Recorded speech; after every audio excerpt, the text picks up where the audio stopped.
ઘણી વાર ક્ષણોને ચૂકી જશો ને તો વર્ષો અફસોસ રહી જશે. ઘણી વાર એવું થાય, અમુક સમયમાં આપણે હોઈએ ને એ જ સમય ક્યાંક જવાન થાય, એ જ સમય ન અનુકૂળ આવે ને એ જ સમય ન ભાવે, અને પછી આખી જિંદગી અફસોસ રહે. અને પછી લોકો કરાવે ખરા, તમે નતા ને બહુ આનંદ આવ્યો. તમે ફરવાય ગયા છો ને, જોજો તો પૂછશે ક્યાં ફરી આવ્યા? જે જગ્યાએ નહીં ગયા હો ત્યાંનું, અરે ત્યાં ના ગયા, લો તમે તો બધું ખોઈ દીધું. એ તો મેઇન જગ્યા હતી એમ કઈ તમારી આખી ટૂર ઉપર પાણી ફેરવી દે. ઘણી વાર ક્ષણો ચૂકી જવાથી વર્ષો અફસોસ રહી જાય છે. અરે જવાનું જ હતું, બધું જ નક્કી હતું અને હું રહી ગયો. ક્ષણો ચૂકી ગયા.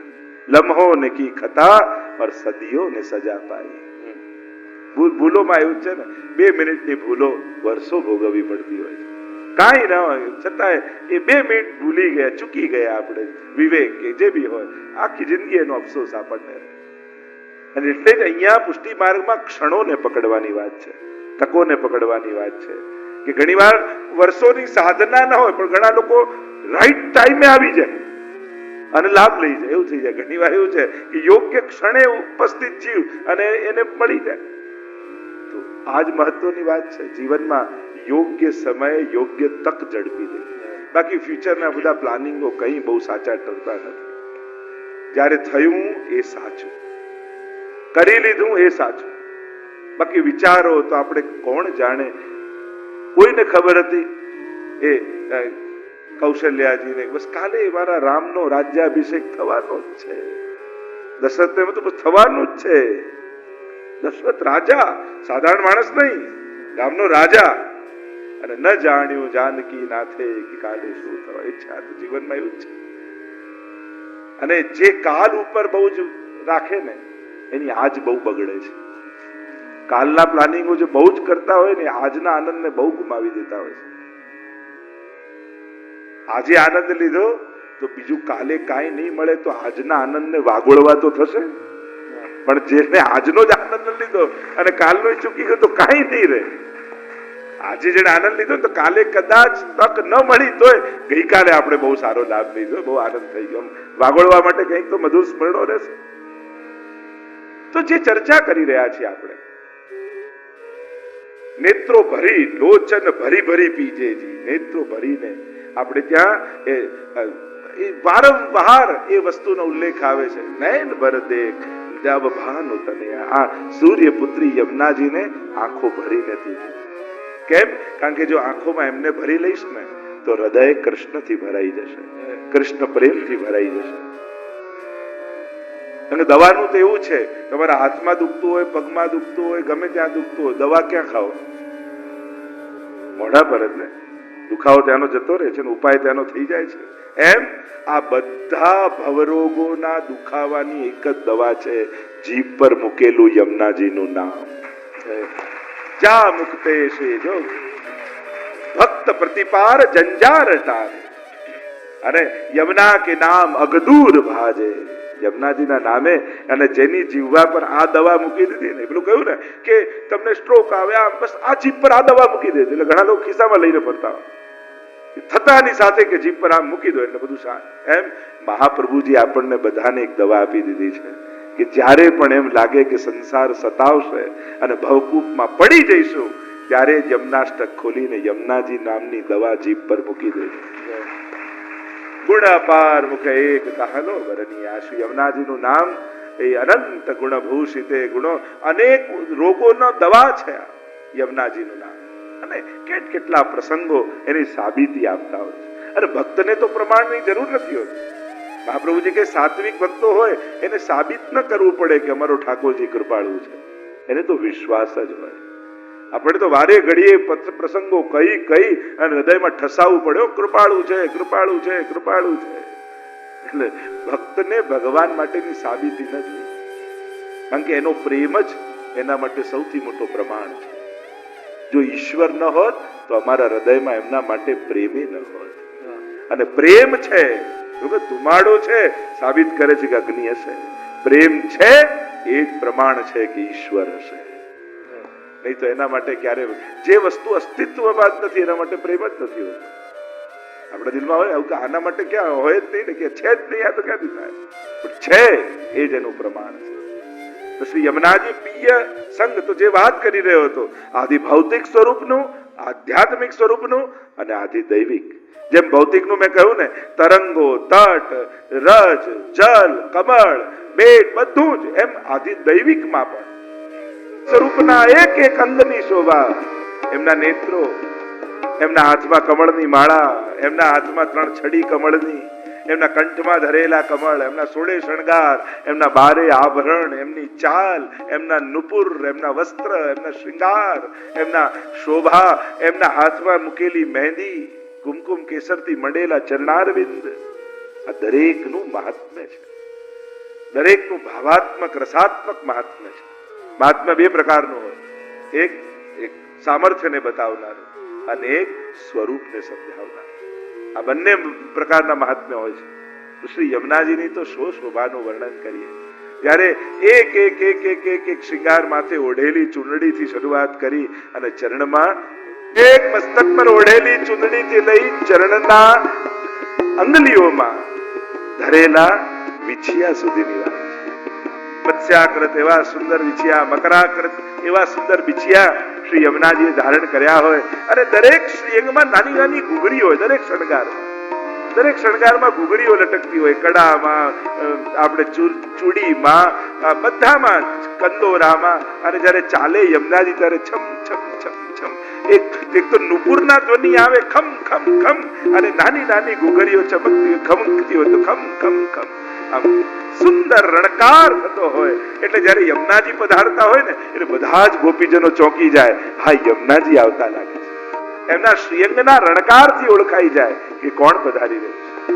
એ જ વાત વલ્લભાખ્યાનમાં ગોપાલદાસજી 8મા આખ્યાનમાં કરે છે કે ત્યાં વહુજી બેટીજીઓના જયારે દોડી દોડીને સેવા કરતા હોય છે, અને ત્યાં ગોપાલદાસ એનું વર્ણન કરતા કહે છે કે એ સદનની શોભા કેવી છે કે ત્યાં વહુજી બેટીજી દોડી દોડીને સેવા કરે તો એમના નુપુરના ધ્વનિઓ કે આ રીતે તો અહીંયા યમુનાજીની જે વાત કરી રહ્યા છે, તો શ્રી યમુનાજીનો એ રણકાર સૌને રોમાંચિત અને આનંદિત કરવા વાળો છે. તો આદિ ભૌતિક, આધ્યાત્મિક અને આદિ દૈવિક ત્રણેયના શ્રીઅંગની શોભા છે.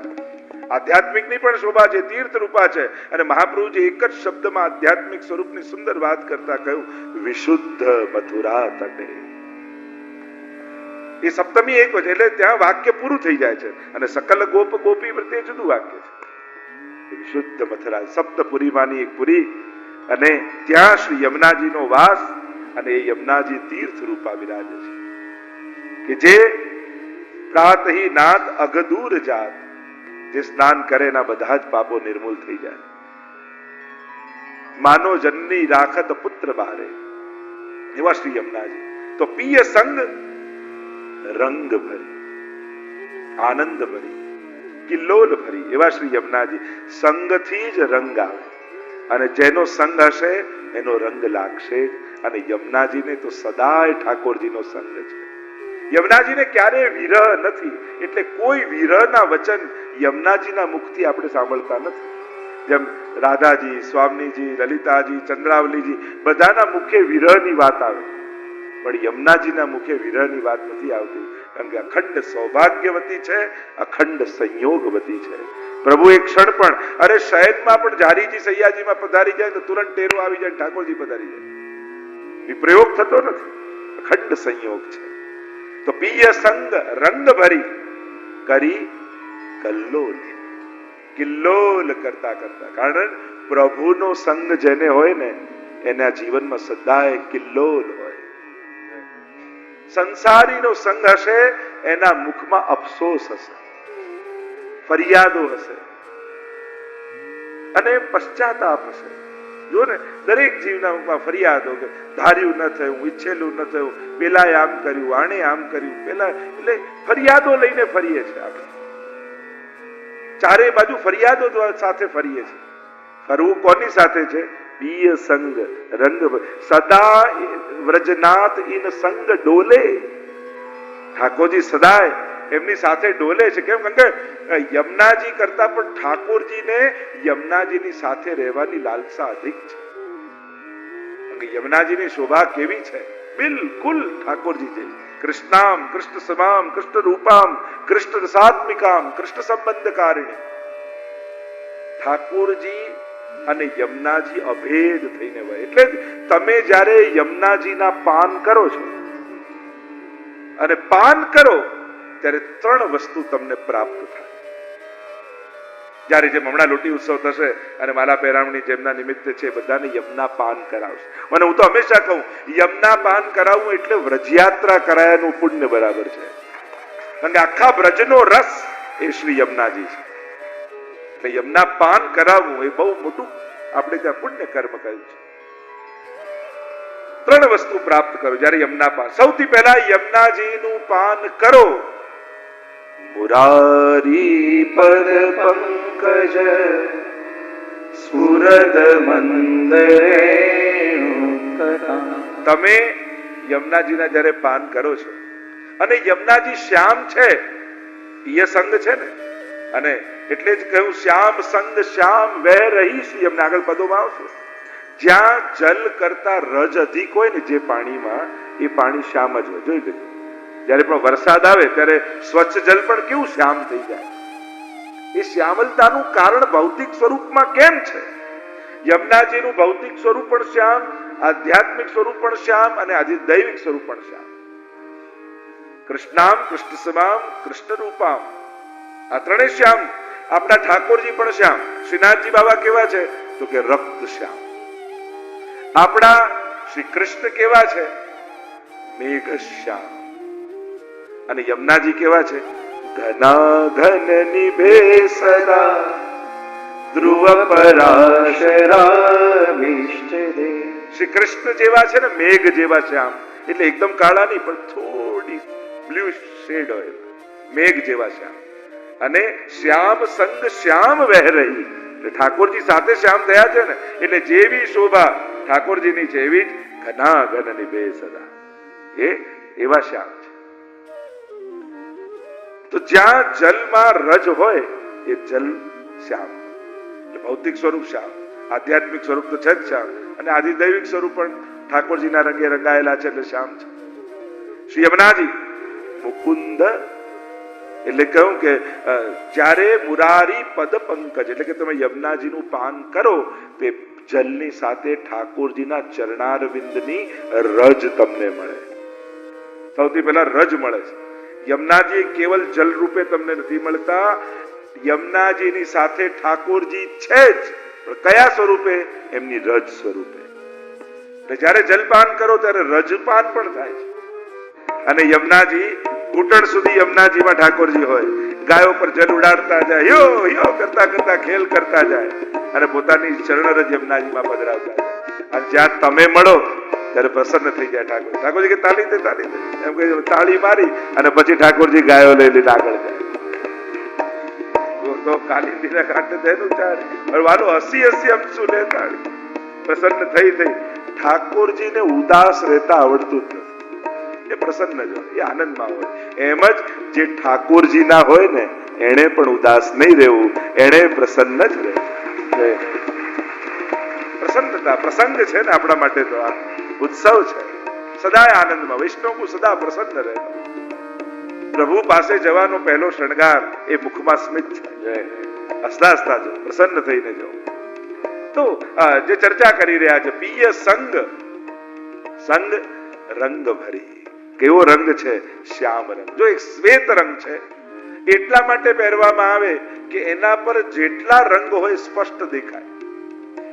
આપણે હોળી ખેલમાં પણ કેમ સફેદ કપડા પહેરે, એક ટ્રેડિશન એવું છે કે જ્યારે હોળીના દિવસ હોય તો સફેદ કપડા પહેરવા. કેમ? કે જે રંગ તમારા પર પડે એ રંગ ચોખ્ખો દેખાવો જોઈએ, એની એ રંગની બ્યુટી, એ રંગનો નિખાર દેખાવો જોઈએ. હવે બીજો કોઈ રંગ તો ઢંકાઈ જાય. અને શ્યામ રંગ એવો છે ગમે તે રંગ નાખો એ કાળો જ થઈ જાય, એ શ્યામ જ થઈ જાય.